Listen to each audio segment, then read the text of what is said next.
바람은 멈추지 않는다. 그러나 나는 고요하다. 모든 파도를 품는 마음, 그것이 평정이다. 분노, 슬픔, 후회까지 모두 품을 때 마음은 자유롭다. 고요한 바다는 모든 파도를 품는다. 삶의 소란 속에서도 흔들리지 않는 힘, 모든 파도를 품는 바다 같은 마음. 세상이 요동치고 삶이 흔들릴 때 부처님의 말씀을 들으세요. 부처님 말씀을 전해드리기 전 구독과 좋아요, 그리고 여러분이 어디서 보고 계신지 댓글로 남겨주세요. 그곳에 부처님의 지혜와 함께 행운과 축복이 넘쳐나길 함께 기원하겠습니다. 사람의 마음은 늘 흔들립니다. 좋은 말을 들어도 흔들리고 나쁜 말을 들어도 흔들립니다. 기분 좋은 일이 생기면 들뜨고 불쾌한 일이 생기면 가라앉습니다. 이 오르내림이 바로 삶의 파도입니다. 그 파도는 멈추지 않습니다. 평생 동안 밀려왔다 밀려갑니다. 부처님은 말씀하셨습니다. 세상에는 4가지 바람이 있다. 이익과 손해, 명예와 치욕, 칭찬과 비난, 즐거움과 괴로움. 앙구따라니까야.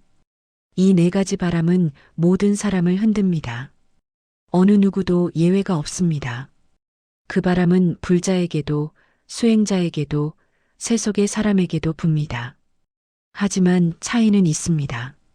바람에 흔들리는가, 바람 속에서 서 있는가. 평정은 바로 그 차이를 만듭니다. 평정이란 감정이 없는 상태가 아닙니다. 그건 흔들림을 알아차리면서도 그 안에 머무르지 않는 마음입니다. 마치 바람이 불어도 흔들리지 않는 산처럼, 파도가 쳐도 무너지지 않는 바다의 중심처럼. 법구경에서는 이렇게 말합니다. 지혜로운 이는 바람이 불어도 흔들리지 않는다. 그의 마음은 산과 같다. 이 말의 뜻은 단순히 인내를 말하는 것이 아닙니다. 그건 존재의 중심에 닻을 내린 마음을 뜻합니다. 세상은 바뀌고 사람은 떠나고 상황은 변하지만 그대의 마음이 그 모든 변화를 그대로 볼 수 있다면 그때부터 세상은 더 이상 적이 아닙니다. 한 제자가 부처님께 물었습니다. 세존이시여, 저는 작은 일에도 화가 납니다. 사람의 말 한마디에도 마음이 상하고 기대가 어긋나면 견딜 수가 없습니다. 부처님은 대답하셨습니다. 그대는 세상을 붙잡으려 하기 때문이다. 세상은 붙잡을 수 없다. 이 말은 냉정한 듯하지만 가장 따뜻한 위로이기도 합니다. 세상은 본래 고정되지 않았습니다. 그러니 붙잡을 수도 완벽히 이해할 수도 없습니다.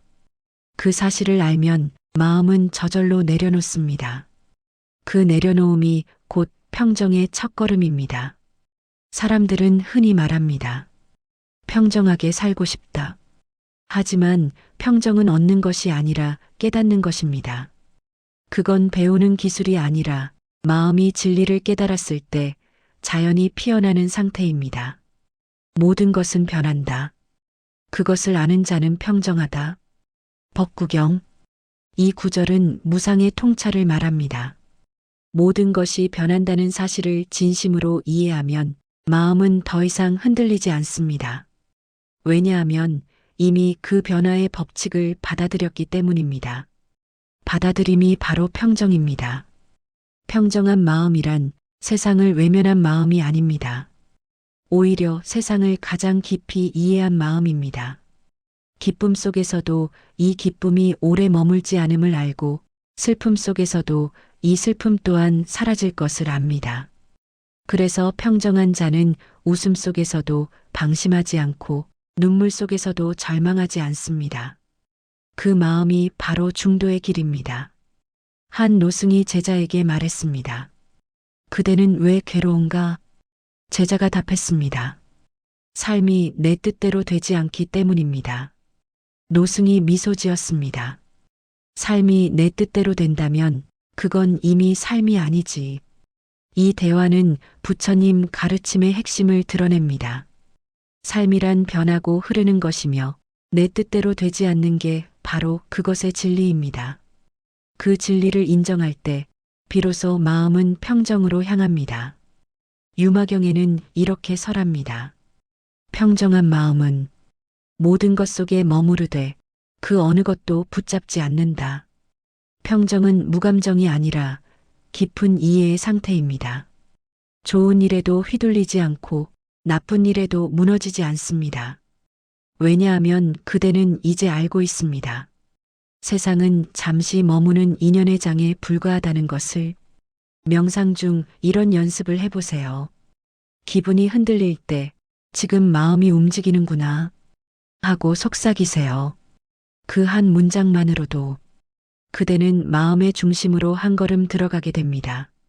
그 중심은 늘 고요히 존재합니다. 그곳은 세상의 소리도 사람의 말도 그대를 흔들 수 없는 자리입니다. 그대의 마음이 거기 머무를 때 그곳이 바로 평정의 자리, 삶의 본향입니다. 부처님은 말씀하셨습니다. 평정한 자에게는 슬픔도 기쁨도 두려움도 머물지 못한다. 그 말씀은 냉정한 초월이 아니라 완전한 수용의 경지를 뜻합니다. 모든 감정이 일어나고 사라짐을 그대로 받아들이는 마음, 그게 바로 평정의 마음입니다. 오늘 밤 바람이 불면 그 바람을 느끼되 그 바람에 흔들리지 마십시오. 삶이 흔들릴수록 그 중심의 고요를 기억하십시오. 그대의 마음이 고요하면 세상도 고요합니다. 사람의 마음에는 두 바람이 붑니다. 하나는 기쁨의 바람, 다른 하나는 슬픔의 바람입니다. 우리는 흔히 기쁨을 좋은 것이라 여기고 슬픔을 나쁜 것이라 생각합니다. 하지만 부처님은 말씀하셨습니다. 기쁨을 좇는 자도 슬픔을 피하는 자도 모두 바람 속에 있다. 앙구따라니까야. 이 말은 감정의 본질을 꿰뚫습니다. 기쁨과 슬픔은 서로 다른 방향의 바람 같지만 사실은 같은 바다 위에서 일어나는 두 파도입니다. 그대의 마음이 그 파도에 휩쓸릴 때 그대는 평정의 중심에서 멀어집니다. 기쁨은 달콤하지만 그 달콤함이 곧 집착의 씨앗이 됩니다.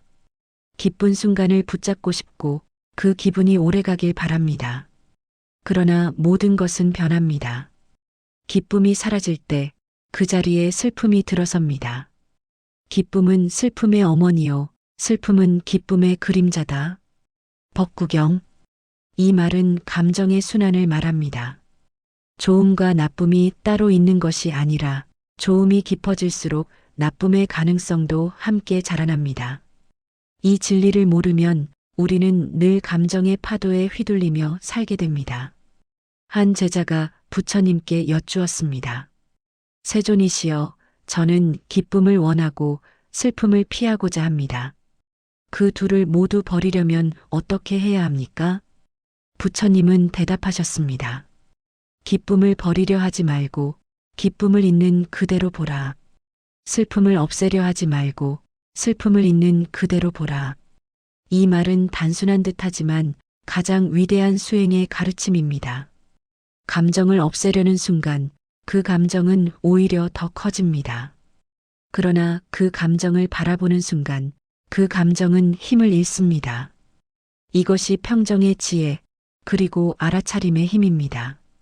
기쁨과 슬픔은 모두 마음의 반응입니다. 외부의 사건은 그저 인연일 뿐 그 사건에 색을 입히는 건 우리의 마음입니다. 같은 일이 어떤 이에게는 축복이고 다른 이에게는 시련이 됩니다. 그 차이는 의식의 관점에서 옵니다. 부처님은 말씀하셨습니다. 세상은 마음이 만드는 것이다. 중암경. 이 말은 감정의 본질을 일깨웁니다. 기쁨이든 슬픔이든 그것은 외부의 일이 아니라 마음의 작용일 뿐입니다.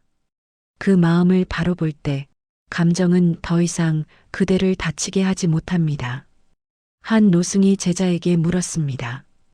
기쁨과 슬픔이 오갈 때 그대는 어디에 머무는가? 제자가 대답했습니다. 기쁨에는 들뜨고 슬픔에는 꺼집니다. 노승이 말했습니다. 그대는 아직 중심을 모르는구나. 기쁨도 슬픔도 지나가지만 보는 이는 남는다. 이 보는 이가 바로 평정의 자리입니다. 기쁨도 슬픔도 일어났다가 사라지는 파도일 뿐이지만 그 파도를 바라보는 자는 변하지 않습니다. 그 자리가 바로 참된 나, 본래의 마음입니다. 유마경은 이렇게 말합니다. 모든 감정은 구름과 같다. 구름이 하늘을 덮을 수는 있으나 하늘을 바꾸지는 못한다. 그대의 감정이 아무리 요동쳐도 그 밑에는 늘 고요한 하늘 같은 마음이 있습니다. 그 마음은 언제나 그대로입니다. 평정이란 그 하늘을 잊지 않는 힘입니다. 감정의 구름이 지나가면 그대의 하늘은 다시 맑아집니다. 명상 중 이런 연습을 해보세요. 기쁜 일이 떠오르면 기쁨이구나 하고 알아차리고 슬픈 일이 떠오르면 슬픔이구나 하고 관찰합니다. 그렇게 이름 붙이는 순간 그 감정은 대상이 되고 그대는 주인이 됩니다. 이 작은 알아차림이 감정의 파도 속에서도 중심을 지키게 합니다. 보는 자가 바로 자유로운 자다. 법구경. 이 자유가 바로 평정의 씨앗입니다. 기쁨과 슬픔은 적이 아닙니다. 그 둘은 세상을 느끼게 하는 통로입니다. 다만 그대가 그 감정에 머물러 있지 않을 때 감정은 괴로움이 아니라 지혜로 변합니다. 기쁨 속에서도 무상을 보고 슬픔 속에서도 자비를 본다면 그대는 이미 부처의 마음에 가까워진 것입니다. 오늘 밤 기쁜 일도 슬픈 일도 그대로 놓아두세요. 그대가 그것을 붙잡지 않을 때 기쁨은 감사로 변하고 슬픔은 연민으로 변합니다. 그 변화를 지켜보는 마음, 그것이 평정이며 그 평정이 곧 삶의 지혜입니다. 모든 것은 변합니다. 부처님은 이 단순한 사실을 평생 동안 설하셨습니다. 이 세상에 변하지 않는 것은 없다. 생긴 것은 반드시 사라진다. 법구경. 이 구절은 너무 당연해서 대수롭지 않게 들릴지도 모릅니다. 그러나 이 문장 안에 모든 괴로움의 근원과 치유의 길이 함께 들어 있습니다. 사람은 무상을 알지 못해서 괴롭고 무상을 받아들이면 비로소 자유로워집니다. 우리가 불안한 이유는 세상이 변해서가 아닙니다. 세상이 변하지 않기를 바라는 마음 때문입니다. 그 마음이 바로 집착입니다. 집착은 변화를 부정하려는 의지이며 그 의지가 깨질 때 불안이 생깁니다. 부처님은 이렇게 말씀하셨습니다. 집착하는 자는 그 집착이 깨질 때마다 괴로움을 얻는다. 안구따라니까야. 그대가 사람을 붙잡으면 그 사람이 떠날 때 아픕니다. 명예를 붙잡으면 명예가 사라질 때 허전합니다. 건강을 붙잡으면 몸이 늙을 때 두렵습니다. 모든 고통은 붙잡은 것의 변함에서 옵니다. 무상이란 모든 것은 변한다는 단순한 진리이지만 그 진리를 머리로만 아는 것과 마음으로 아는 것은 다릅니다. 머리로는 누구나 압니다. 세상은 다 변하지. 하지만 마음은 여전히 말합니다. 그래도 내 행복만은 오래갔으면 좋겠다. 이 사람만은 변하지 않았으면 좋겠다. 그 바람이 바로 불안의 뿌리입니다. 무상한 세상에서 상수를 찾으려는 마음, 그것이 곧 괴로움입니다. 자바함경에는 이런 구절이 나옵니다. 무상을 알면 괴로움이 사라지고 무상을 모르면 괴로움이 생긴다. 이 문장은 단순하지만 절대적입니다. 왜냐하면 무상은 세상의 법칙이기 때문입니다. 그대가 그 법칙을 거슬러 살면 삶은 늘 버겁습니다. 하지만 그 법칙에 순응하면 삶은 자연과 하나가 됩니다. 한 제자가 부처님께 물었습니다. 세존이시여, 변화를 알지만 여전히 불안합니다. 무상을 알면 평정하다는데 왜 저는 그렇지 못합니까? 부처님은 이렇게 답하셨습니다. 무상을 아는 것은 지식이요, 무상을 보는 것은 지혜이다. 그 말의 뜻은 이렇습니다. 머리로 아는 건 알미고 마음으로 체험하는 건 깨달음입니다. 무상을 본다는 건 지금 이 순간에도 모든 것이 변하고 있음을 몸으로 느끼는 일입니다. 그 느낌이 깊어질 때 불안은 사라집니다. 무상은 공포가 아닙니다. 그건 오히려 해방입니다. 슬픔도 변하고 분노도 변하며 괴로움조차 머물지 못하기 때문입니다. 부처님은 이렇게 말씀하셨습니다. 무상을 통찰하는 자는 괴로움 속에서도 평화를 본다. 이 말은 수행자의 체험에서 비롯된 것입니다. 고통을 피하려 하지 않고 그 고통이 변하는 모습을 지켜볼 때 마음은 점점 넓어집니다. 그 넓음 속에서 감정은 스스로 녹습니다. 그게 바로 무상관입니다. 한 노승이 제자에게 말했습니다. 모든 것이 변하는데 그대는 무엇을 두려워하는가? 제자가 말했습니다. 스님, 변하면 모든 게 사라질 것 같습니다. 노승이 고개를 저었습니다. 변하지 않으면 그건 이미 죽은 것이다. 그 말은 변화를 두려워할 이유가 없음을 말합니다. 변한다는 건 살아있다는 증거입니다. 봄꽃이 피었다 치듯 사람의 마음도 인연도 세상도 흐릅니다. 그 흐름을 막으려 할 때 괴로움이 생깁니다. 그 흐름을 따를 때 그대는 비로소 평정에 닿습니다. 유마경에는 이런 말이 나옵니다. 무상을 아는 이는 더 이상 세상을 원망하지 않는다. 이 구절은 진실입니다. 왜냐하면 세상에 대해 원망이 생기는 이유는 그대로 있어야 한다는 기대 때문입니다. 기대가 무너질 때 분노가 생기고 그 분노가 오래되면 슬픔이 됩니다. 그러나 무상을 알면 그 모든 감정은 이해로 변합니다. 세상은 본래 그러했음을 아는 순간 마음은 조용히 놓습니다. 명상 중 이런 관찰을 해보세요. 호흡이 들어오고 나갈 때 그 변화의 리듬을 느껴보세요. 숨이 머무르지 않고 끊임없이 바뀝니다. 그 호흡이 곧 무상의 교사입니다. 숨이 변하듯 감정도 생각도 인연도 변합니다. 그 변화를 막을 수 없음을 알면 그대의 마음은 한결 가벼워집니다. 변화는 괴로움이 아니라 자유로 가는 문이다. 이 문장을 마음에 새기세요. 모든 것은 사라지기 때문에 아름답습니다. 모든 것이 변하기 때문에 그대는 지금 새로 시작할 수 있습니다. 오늘 밤 그대의 마음에 이렇게 속삭이세요. 모든 것은 변한다. 그러니 나는 지금 이 순간에 머무른다. 그 순간 불안은 조금씩 녹을 것입니다. 무상을 두려워하지 마십시오. 그건 끝이 아니라 새로운 생의 문입니다. 그 문을 여는 순간 그대의 평정이 시작됩니다. 사람의 마음은 늘 움직입니다. 사람의 말에 기뻐하고 또 사람의 말에 상처받습니다.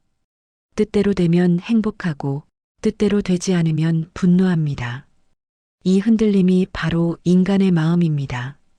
그 흔들림을 완전히 멈추는 마음, 그것이 평정입니다. 부처님은 말씀하셨습니다. 기쁨도 머무르지 않고 슬픔도 머무르지 않는다. 그대가 그것을 알 때 마음은 고요해진다. 법구경. 평정은 감정을 없애는 것이 아닙니다. 그건 감정을 있는 그대로 보는 지혜입니다. 기쁨이 오면 기쁨을 보고 슬픔이 오면 슬픔을 보고 그 둘 모두가 사라질 때까지 기다리는 것. 그 기다림 속에 고요가 피어납니다. 한 제자가 부처님께 여쭈었습니다. 세존이시여, 평정이란 감정을 버리는 것입니까? 부처님은 조용히 미소 지으시며 답하셨습니다. 평정은 감정이 없는 상태가 아니다. 그것은 모든 감정을 꿰뚫어 보는 상태이다. 이 말은 수행의 핵심을 드러냅니다. 감정을 없애려 하면 감정은 오히려 더 강해집니다. 하지만 감정을 비추어 볼 때 그 감정은 저절로 사라집니다. 그게 바로 지혜로 인한 평정입니다. 앙구따라니까야에는 평정의 4가지 조건이 설해집니다. 첫째, 이해에서 오는 평정. 모든 존재가 제 인연에 따라 움직인다는 걸 아는 지혜. 둘째, 연민에서 오는 평정. 타인을 판단하지 않고 그들의 고통을 함께 보는 자비. 셋째, 무집착에서 오는 평정. 어둠과 이름을 동일하게 보는 자유. 넷째, 통찰에서 오는 평정. 감정의 근원이 무상임을 꿰뚫어 보는 지혜. 이 네 가지 평정은 수행자의 마음을 산처럼 단단하게 만듭니다. 바람이 불어도 눈이 내려도 그 마음은 흔들리지 않습니다. 평정은 고요한 외면이 아닙니다. 그건 뜨거운 자비 위에 선 냉철한 지혜입니다. 부처님께서 평정의 마음으로 중생을 대하신 까닭은 세상의 고통을 외면하려 해서가 아니라 그 고통의 뿌리를 꿰뚫어 보셨기 때문입니다. 평정한 자는 모든 존재를 사랑하되 어느 하나에도 매이지 않는다. 유마경. 이 말은 수행의 정수를 담고 있습니다. 사랑하지만 집착하지 않고 연민하지만 휘둘리지 않는 마음. 그게 바로 평정의 완성된 모습입니다. 한 노승이 제자에게 말했습니다. 그대는 왜 흔들리는가? 제자가 답했습니다. 사람들이 나를 오해할 때 마음이 괴롭습니다. 노승은 조용히 물었습니다. 그대는 바람이 불 때마다 하늘을 탓하는가? 제자는 아무 말도 하지 못했습니다. 노승은 이어 말했습니다. 바람은 본래 불고 사람은 본래 말한다. 그대의 마음이 그 말에 흔들리지 않을 때 비로소 평정이 자란다. 이 짧은 대화는 부처님의 가르침을 그대로 전합니다. 사람의 말은 바람처럼 오고 가는 것. 그 바람에 휘날리는 나뭇잎이 되지 말고 그 바람을 품은 산이 되라는 뜻입니다. 평정은 세상을 끊는 것이 아니라 세상을 품는 일입니다. 그대가 기쁨을 받아들이고 슬픔을 함께 품을 때 그 마음은 점점 넓어집니다. 넓어진 마음은 고통을 소화합니다. 그 소화된 고통이 바로 지혜입니다. 고통이 사라진 자는 많지 않다. 그러나 고통을 이해한 자는 자유롭다. 법구경. 평정은 고통의 부재가 아니라 고통을 이해한 뒤에 오는 자유입니다. 이걸 깨닫는 순간 삶의 모든 일이 스승이 됩니다. 슬픔이 와도 배우고 기쁨이 와도 배우는 마음. 그 마음이 곧 수행입니다. 유마경에서는 평정을 이렇게 비유합니다. 평정은 하늘과 같아. 모든 것을 비추되 아무 곳에도 걸리지 않는다. 하늘은 새가 날아가도 새를 붙잡지 않습니다. 구름이 흘러도 구름에 머물지 않습니다. 그저 모든 것을 품고 모든 것이 사라질 때까지 기다립니다. 그 기다림 속에 평정이 있습니다.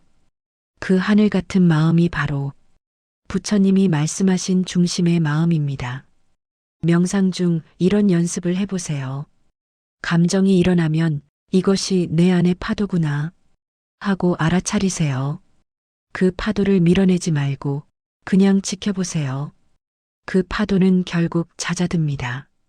왜냐하면 감정의 본질은 무상이기 때문입니다. 그대가 그 무상을 직접 체험할 때 평정은 저절로 피어납니다. 오늘 밤 눈을 감고 호흡을 따라가세요. 숨이 들어오고 나갈 때 그 흐름에 마음을 얹으세요. 그리고 이렇게 속삭이세요. 나는 바람을 붙잡지 않는다. 나는 파도를 두려워하지 않는다. 그 문장이 가슴에 닿을 때 그대는 이미 중심에 서 있습니다. 그곳이 바로 평정의 자리이며 부처님이 이르신 마음의 자유입니다. 누구나 한 번쯤 묻습니다. 나는 왜 사는가? 무엇을 위해 살아야 하는가? 그 질문은 젊은 시절엔 열정으로, 중년엔 혼란으로, 노년엔 허무로 다가옵니다. 그러나 부처님은 이 물음에 아주 단순하게 답하셨습니다.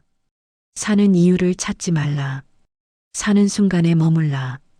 중암경. 삶의 의미는 어디서 오는가? 그건 생각이 아니라 지금 이 자리에서의 깨어있음에서 옵니다. 부처님께서 평생 설하신 것은 살아라가 아니라 지금 깨어있으라였습니다. 깨어있음이 곧 살아있음이고 그 깨어있음 속에서 의미는 스스로 피어납니다. 사람은 흔히 말합니다. 무엇을 이루어야 가치 있는 인생이다.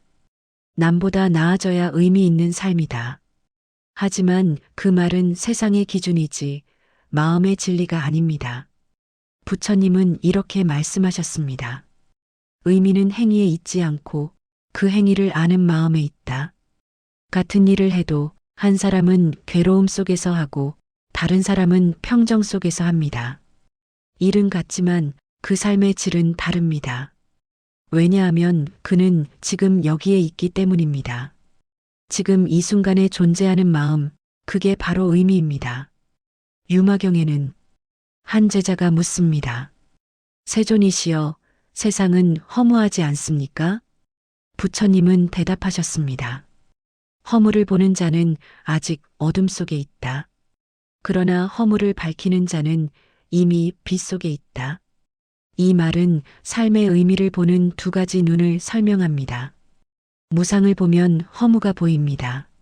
하지만 그 무상 속에서 생멸의 아름다움을 보면 그건 허무가 아니라 법의 흐름입니다.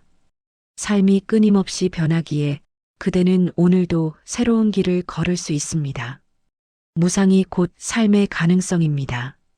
한 노승이 제자에게 말했습니다. 삶의 의미를 어디서 찾는가? 제자가 대답했습니다. 좋은 일을 하며 보람을 느낄 때입니다. 노승은 고개를 저었습니다. 보람은 사라진다. 의미는 사라지지 않는다. 제자가 물었습니다. 그럼 의미는 어디 있습니까? 노승이 대답했습니다. 그대가 숨을 쉬는 그 자리다. 숨은 언제나 지금에 있습니다. 호흡이 들어오고 나가는 그 순간, 그대는 존재의 중심에 서 있습니다. 그 중심이 고요할 때 삶의 의미는 굳이 찾지 않아도 자연히 드러납니다. 법구경에는 이런 말이 있습니다. 자신을 아는 이는 이미 세상을 다스린 자다. 삶의 의미를 찾는다는 건 세상을 바꾸는 게 아니라 자신의 마음을 이해하는 일입니다. 세상을 안다고 해도 자신을 모르면 끝없는 갈증이 생깁니다. 그러나 자신을 알면 세상이 변해도 마음은 흔들리지 않습니다. 그 마음의 고요가 곧 의미입니다. 사람들은 말합니다. 내 인생은 실패였다. 이제 늦었다. 하지만 부처님은 이렇게 말씀하셨습니다. 늦은 것은 없다. 지금 깨어있는 자는 이미 새로 태어난 자다. 이 말은 우리 모두에게 주어진 자비의 선언입니다. 과거는 이미 지나갔고 미래는 아직 오지 않았습니다. 오직 지금 이 순간 그대가 깨어있을 때만 삶은 새로워집니다. 그 깨어있음이 바로 의미입니다. 한 제자가 부처님께 물었습니다. 세존이시여, 수행의 끝은 무엇입니까? 부처님은 대답하셨습니다. 끝은 없다. 다만 매 순간 시작이 있을 뿐이다. 삶은 목적지가 아니라 과정입니다. 목표를 이루는 순간 행복이 오는 게 아니라 그 길을 걷는 매 순간 깨어 있을 때 그 자체가 행복이 됩니다. 그게 부처님이 말씀하신 삶의 의미입니다. 명상 중 이런 연습을 해보세요. 숨을 들이쉬며 지금 있다. 숨을 내쉬며 이대로 충분하다. 이 두 문장이 마음속에서 이어질 때 그대는 존재의 고요를 체험할 것입니다. 그 고요는 단조로움이 아니라 모든 생명이 깨어있는 자리입니다. 고요 속에 의미가 있고 의미 속에 생명이 있다. 이것이 부처님이 남기신 삶의 가장 단순한 진리입니다. 오늘 밤 불을 끄고 잠들기 전 이렇게 속삭이세요.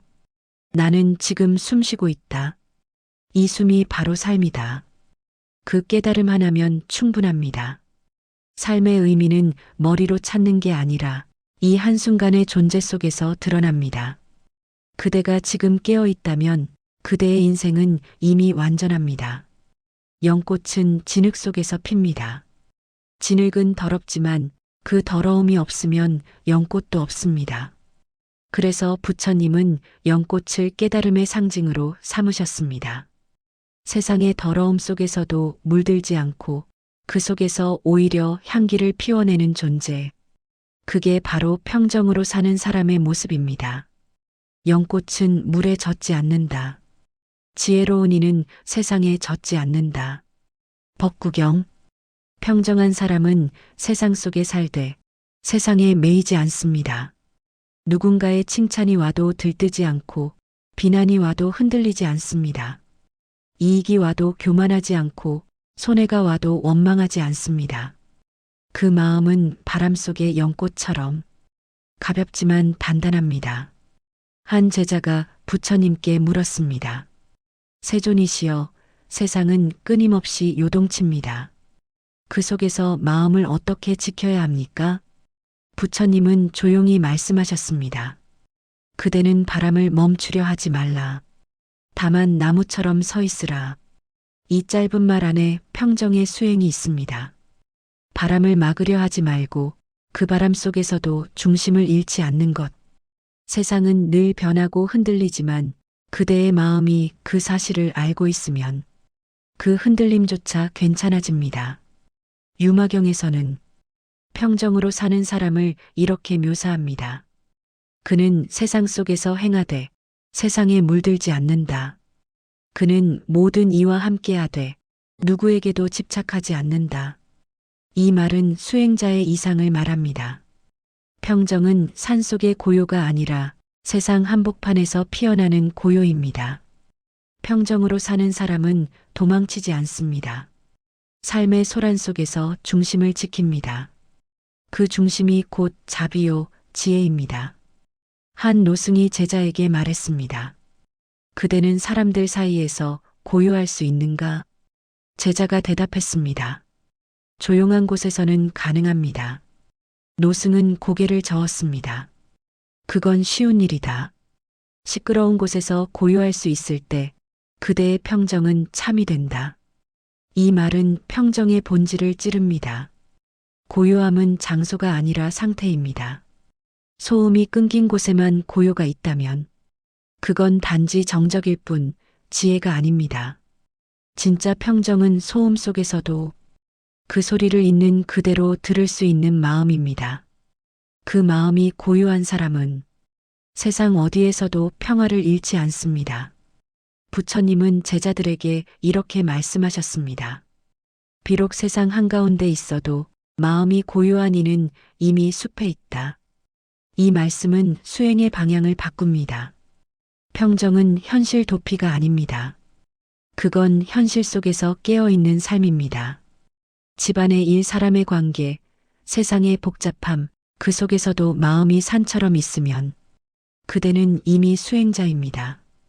평정으로 사는 사람은 판단하지 않습니다. 좋다, 나쁘다, 옳다, 그르다의 잣대를 내려놓습니다. 왜냐하면 세상 모든 일은 인연 따라 일어나고 그 인연이 닿으면 사라지기 때문입니다. 그걸 알면 사람을 원망하지 않게 됩니다. 원망이 사라지면 마음은 조용해집니다. 그 조용함 속에서 자비가 피어납니다.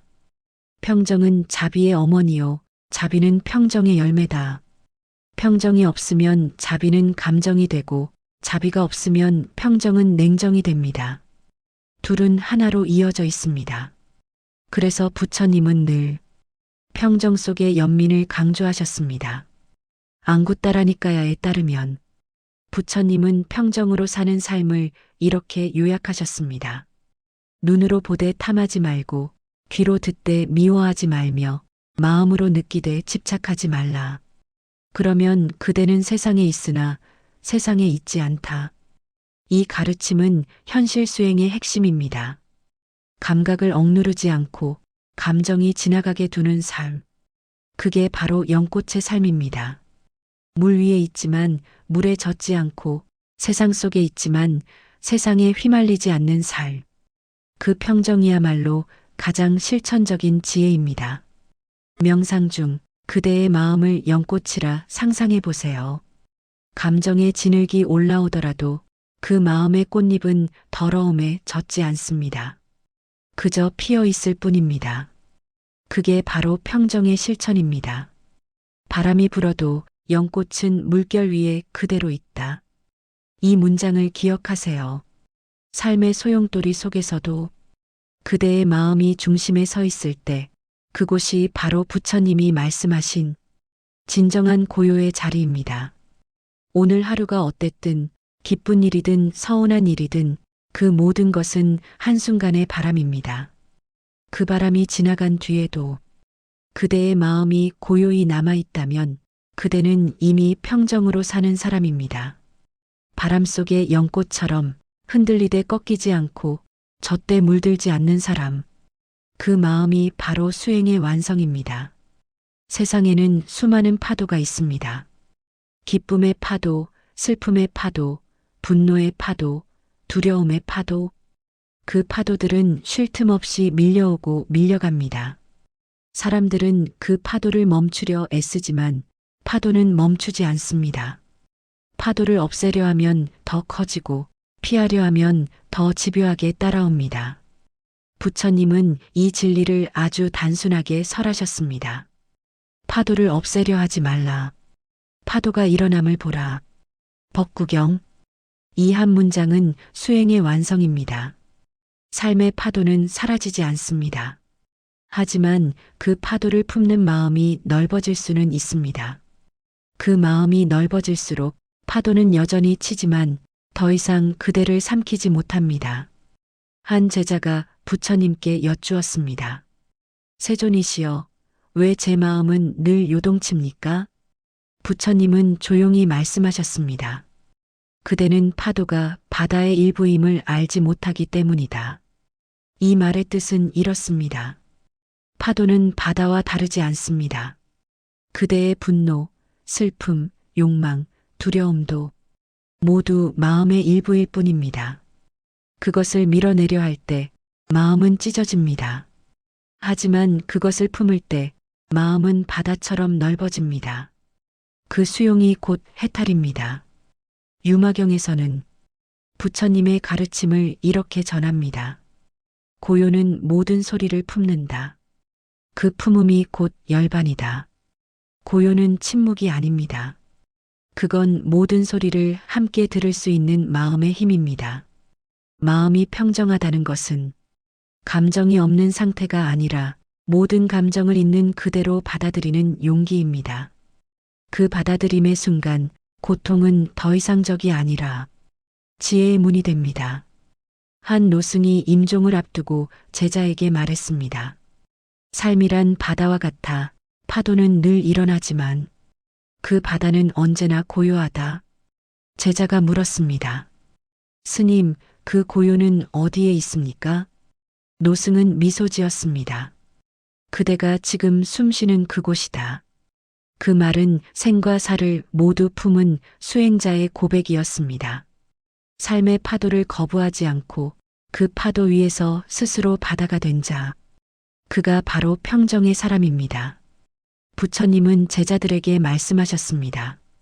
모든 것은 인연 따라 일어나고 인연 따라 사라진다. 그것을 아는 자는 집착하지 않는다. 안구 따라니까야. 이 말은 세상의 진리이자 수용의 선언입니다. 사람이 떠나는 것도 만나는 것도 성공이 오고 실패가 오는 것도 모두 인연의 물결입니다. 그 물결을 막으려 하지 마십시오. 그저 바라보고 흘려보내십시오. 그렇게 흘러가게 둘 때 그대의 마음은 바다처럼 평화로워집니다.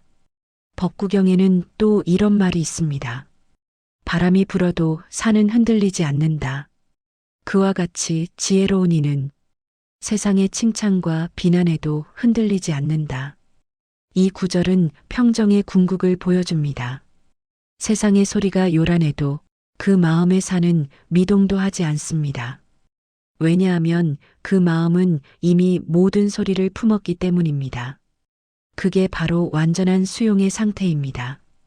한 수행자가 말했다 합니다. 수십 년 수행을 해도 마음의 평화를 얻지 못했습니다. 스승이 물었습니다. 그대는 아직 무얼 거부하고 있는가? 그제야 제자는 울었습니다. 내 아픔을요. 스승은 미소 지었습니다. 이제 그 아픔을 껴안으라. 그 순간 그대는 부처가 된다. 이 짧은 이야기는 수행의 결론을 드러냅니다. 평정은 고통을 없애는 것이 아니라 고통을 있는 그대로 껴안는 것입니다. 그 껴안음이 깊어질수록 그대의 마음은 부드러워지고 그 부드러움이 지혜가 됩니다. 명상 중 이런 연습을 해보세요. 숨을 들이쉬며 이것도 지나간다. 숨을 내쉬며 모두 허락한다. 이 두 문장이 마음에서 이어질 때 그대는 이미 파도를 품는 바다가 됩니다. 감정이 일어나도 괜찮고 생각이 흘러가도 괜찮습니다. 모두 자연의 일부이기 때문입니다. 그대가 모든 것을 허락할 때 세상은 그대를 해치지 못한다. 이 말의 의미를 체험하는 순간 그대는 진정한 자유를 얻습니다. 오늘 밤 삶의 모든 파도를 품어보세요. 기쁨도 슬픔도 후회도 두려움도 그 모든 것이 흘러가게 두세요. 그대의 마음이 그것을 품을 때 그 마음은 더 이상 작지 않습니다. 그대가 바다가 되는 그 순간 삶은 완전해집니다. 고요한 바다는 모든 파도를 품는다. 그 문장을 가슴에 새기세요. 그대의 마음이 고요한 바다라면 어떤 폭풍도 두렵지 않습니다. 그 평정이 바로 깨달음이며 그 깨달음이 곧 자유입니다. 한 노승이 열반에 들던 날 하늘은 이상하리만큼 고요했다. 산 아래까지 불던 바람도 멈추고 사찰의 종소리마저 숨을 죽였다. 제자는 그 곁에 있었다. 스승의 마지막 숨결은 아주 짧고 조용했다. 그는 마지막으로 이렇게 속삭였다. 모든 파도를 품어라. 그러면 그대는 이미 바다다. 그 말이 끝나자 노승의 가슴이 멈췄다. 그러나 제자의 마음속엔 그 말이 파도처럼 퍼져나갔다. 며칠 뒤 제자는 산문을 내려갔다. 그는 스승의 말처럼 세상 속으로 들어가 보기로 했다. 평정은 산속의 침묵이 아니라 사람들 사이의 소음 속에서도 깨어있는 힘이라는 걸 스승이 늘 강조했기 때문이다. 도시로 내려온 제자는 먼지와 소음, 분주한 얼굴들을 마주했다.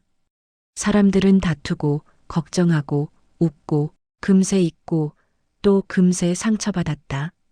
그 모든 모습을 지켜보던 제자는 문득 스승의 말이 떠올랐다. 세상을 피하면 고요해지겠지만 세상 속에서 고요하면 깨닫는다.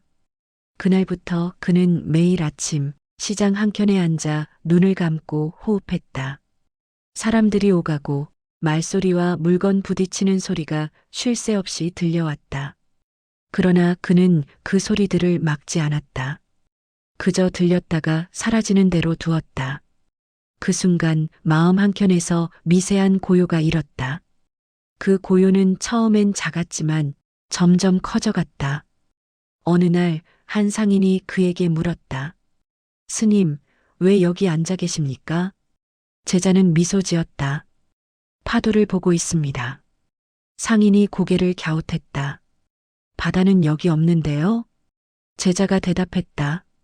있습니다. 제 안에요. 상인은 그 말의 뜻을 이해하지 못했지만 그 눈빛 속에 흐르는 평화를 느꼈다. 그 평화는 설명할 수 없는 것이었다. 그로부터 여러 해가 흘렀다. 사람들은 그를 도시의 스님이라 불렀다. 그는 따로 법문을 하지 않았다. 그저 앉아 있을 뿐이었다. 그러나 그 고요함이 사람들을 끌어들였다. 화가 난 이가 다가오면 그의 앞에서 잠시 말을 멈췄고 슬픈 이가 다가오면 그의 눈빛을 보고 울음을 그쳤다. 그는 아무 말도 하지 않았지만 사람들은 그에게서 자신의 마음을 비추는 거울을 보았다. 어느 날 한 제자가 물었다. 스승님, 어떻게 그렇게 평정하십니까? 그는 조용히 웃었다. 나도 바람 속에 서 있다. 다만 바람이 불어도 쓰러지지 않게 뿌리를 내렸을 뿐이다. 제자는 그 말의 뜻을 한참 동안 곱씹었다. 그리고 깨달았다. 뿌리를 내린다는 건 도망치지 않고 그 자리에 서는 것이었다. 좋은 일에도 나쁜 일에도 사람의 말에도 인생의 변화에도 그 모든 바람 속에 그대로 서 있는 것. 그게 바로 스승이 말하던 평정이었다. 세월이 흘러 그 역시 늙어갔다. 어느 날 그는 제자들에게 말했다. 나는 이제 떠날 준비가 되었다. 제자들이 물었다. 스승님, 두렵지 않습니까? 그는 고요히 대답했다. 두려움도 파도다. 파도는 일어나고 나는 그 파도를 품는다. 그는 그렇게 눈을 감았다. 그의 얼굴엔 아무 흔들림이 없었다. 그 미소는 마치 바다 위에 떠 있는 달빛 같았다. 고요했지만 살아있었다. 그가 떠난 뒤 제자들은 말했다. 스승님은 늘 말하셨지요. 평정은 세상을 버리는 게 아니라 세상을 품는 것이라고. 그들은 그 말을 마음에 새겼다. 그리고 그날 이후 누군가의 분노를 만날 때마다, 누군가의 눈물을 볼 때마다 속으로 이렇게 되뇌었다. 이것도 파도다. 나는 그 파도를 품는다. 그 한마디가 세상을 달리 보게 했다. 그들의 마음 속에도 조금씩 고요한 바다가 자라났다. 그 바다에는 바람이 불었다. 그러나 더 이상 두렵지 않았다. 모든 파도를 품은 마음은 이미 평정이 되어 있었기 때문이다. 그 고요한 마음이 세상을 비추었다. 그 빛은 오늘도 누군가의 불안한 가슴 위에서 잔잔히 흔들리고 있었다. 그는 도시의 소음을 견디지 못해 산속으로 들어갔다. 퇴직한 지 반년 사람이 두렵고 세상이 지겨웠다. 늘 바쁘게 살았는데도 삶의 의미는 알 수 없었다. 밤이면 늘 후회가 밀려왔다. 그렇게 살았는데도 왜 마음은 허전한가? 그 허전함은 설명할 수 없었다. 산사에 도착한 그는 며칠 동안 말없이 머물렀다. 스님은 그를 보며 미소 지었다. 그대의 얼굴에 아직 세상에 먼지가 많구나. 그는 묵묵히 고개를 숙였다. 그날 밤 스님은 그에게 짧은 한 문장을 남겼다. 고요는 떠나는 게 아니라 바라보는 것이다.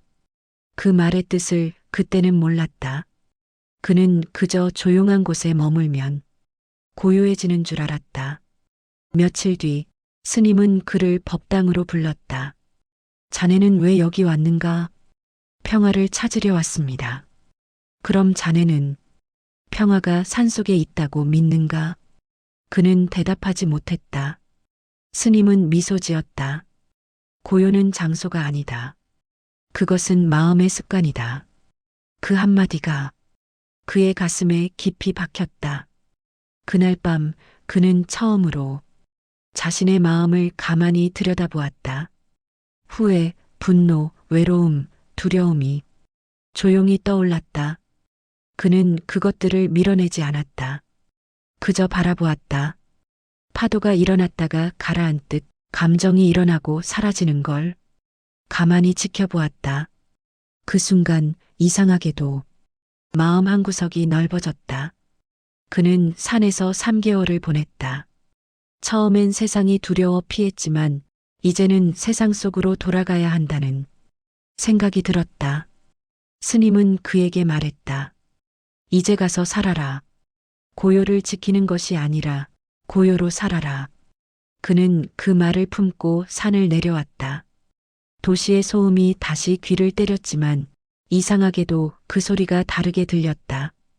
그건 더 이상 괴로움이 아니라 삶의 소리였다. 그는 다시 일상으로 돌아갔다. 지하철의 붐빔 속에서도 사람들의 대화 속에서도 그는 가끔 숨을 고르며 속으로 중얼거렸다. 이 소리도 바람이구나. 누군가 그를 밀치면 그는 그저 웃었다. 이 또한 지나가겠지. 회사에서 오해를 받아도 그는 예전처럼 폭발하지 않았다. 이 마음도 곧 사라지겠지. 그의 마음 속에는 여전히 파도가 있었다.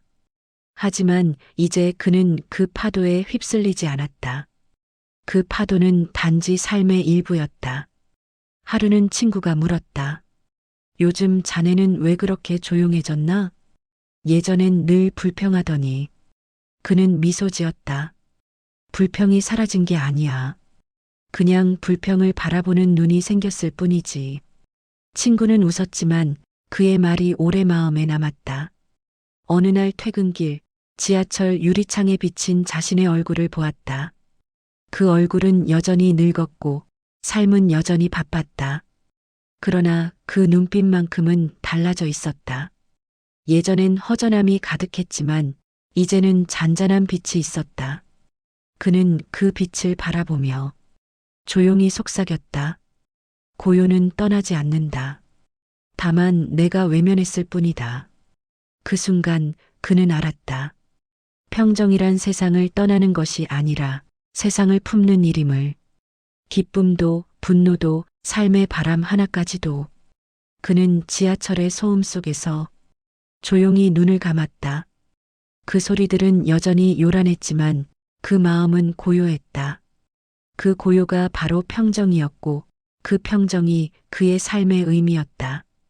그가 산에서 내려온 지도 벌써 10년이 흘렀다. 머리엔 흰머리가 늘었고 몸은 예전만큼 가볍지 않았다. 하지만 마음만큼은 여전히 조용했다. 그는 여전히 도시의 작은 사찰에서 새벽마다 향을 피우고 명상을 했다. 스님이 된 것도 수행자로 살고자 한 것도 아니었다. 그저 자신을 지키기 위한 습관이었다. 그 습관이 그를 매일 새롭게 만들었다. 고요는 떠나지 않는다. 다만 내가 흔들릴 뿐이다. 그는 스승의 말 대신 이 문장을 새 좌우명처럼 품었다. 그러던 어느 날 그의 오래된 친구가 병에 걸렸다. 젊은 시절 함께 웃고 울던 사람이었다. 그 친구는 오랜 투병 끝에 마지막을 준비하고 있었다. 그는 병실에 찾아갔다. 친구는 말랐지만 눈빛은 여전히 따뜻했다. 자네는 여전하군. 그는 웃었다. 마음은 고요해도 몸은 늙었지. 그 말에 친구가 고개를 끄덕였다. 나는 아직 두렵네. 죽는다는 게 이렇게 다가올 줄은 몰랐어. 그는 잠시 친구의 손을 잡았다. 그 손은 차가웠지만 그 안에는 미세한 떨림이 있었다. 그 떨림은 삶의 마지막 저항 같았다. 두려움도 괜찮네. 그는 조용히 말했다. 바람이 멈추지 않듯 두려움도 멈추지 않네. 다만 그걸 붙잡지 않으면 고요가 찾아오지. 친구는 그 말을 듣고 미소를 지었다. 자네 말은 참 묘하네. 두려움을 없애는 게 아니라 두려움 속에서 고요를 찾으라니. 그는 고개를 끄덕였다. 스승이 그러셨지. 바다를 만들면 파도는 적이 아니라고. 며칠 뒤 친구는 세상을 떠났다. 그는 병실 창가에 앉아 천천히 떠오르는 새벽빛을 바라보았다. 바람이 커튼을 살짝 흔들고 지나갔다. 그는 문득 깨달았다. 바람은 늘 불고 있었다. 젊을 때도 산속에서도 도시에서도. 다만 자신이 바람을 막으려 할 때 그 바람이 폭풍이 되었던 것이다. 이제 그는 알았다. 바람은 적이 아니라 스승이었다. 그날 이후 그는 매일 새벽 바람을 맞으며 걷는 습관을 들였다. 겨울의 찬 바람, 여름의 습한 바람, 모두 그에게는 법문이었다. 오늘의 바람은 어떤가요? 가끔 저를 찾는 신도들이 묻곤 했다. 그는 웃으며 답했다. 늘 같지요. 다만 내가 달라졌을 뿐이지요. 그 말에는 오랜 세월이 녹아 있었다. 평정이란 결코 완성되는 것이 아니었다. 그건 순간마다 새로 배우는 길이었다. 하루는 한 젊은 신도가 물었다. 스님, 평정은 어떻게 지키나요? 그는 잠시 생각하다가 대답했다. 지키는 게 아니네. 그건 매 순간 다시 시작하는 것이네. 젊은 신도는 이해하지 못한 듯 고개를 갸웃했다. 그는 웃으며 말했다. 파도를 막을 수 없듯 마음의 흔들림도 막을 수 없네. 다만 그 흔들림을 볼 줄 알면 파도는 더 이상 무섭지 않지. 그 말에 젊은 신도는 조용히 눈을 감았다. 그는 그 모습이 예전의 자신 같아 미소가 났다. 그날 저녁 그는 법당 뒤에 작은 연못 앞에 앉았다. 바람이 불어 수면이 흔들렸지만 달빛은 여전히 고요히 비쳤다. 그는 속으로 중얼거렸다. 바람은 멈추지 않는다. 하지만 바다는 여전히 있다. 그는 문득 스승이 그랬던 것처럼 하늘을 바라보았다. 하늘은 구름이 지나가도 빛이 바뀌어도 한 번도 불평하지 않았다. 그 고요한 하늘이 그의 마음이 되어 있었다. 그는 미소 지었다. 삶은 여전히 불완전했고 세상은 여전히 시끄러웠다. 하지만 이제 그는 안다. 평정이란 완벽한 침묵이 아니라 모든 소리를 품은 고요라는 것을, 그리고 그 고요가 그의 마지막 날까지 그와 함께 머물리라는 걸. 그는 어느새 70을 넘겼다. 아침마다 절에 나와 향을 피우고 차를 다리며 하루를 맞는다. 세상은 여전히 분주했고 사람들은 여전히 불안했다. 하지만 그의 마음은 시간의 강위에서 흐름을 바라보는 듯 고요했다. 어느 날 한 젊은이가 찾아왔다. 스님, 저는 요즘 너무 불안합니다. 시간이 자꾸 도망갑니다. 무엇을 이뤄야 하는지도 모르겠습니다. 그는 그 말을 듣고 잠시 웃었다. 그대는 강을 쫓고 있구나. 젊은이는 고개를 들었다. 강이요? 그래. 시간은 강이네. 흘러가는 것을 붙잡으려 하면 그 손에 남는 건 허공뿐이지. 그는 찻잔을 젊은이 앞에 놓으며 말했다. 자, 이 차를 보게. 뜨거움이 사라지면 미지근해지고 곧 식을 걸세.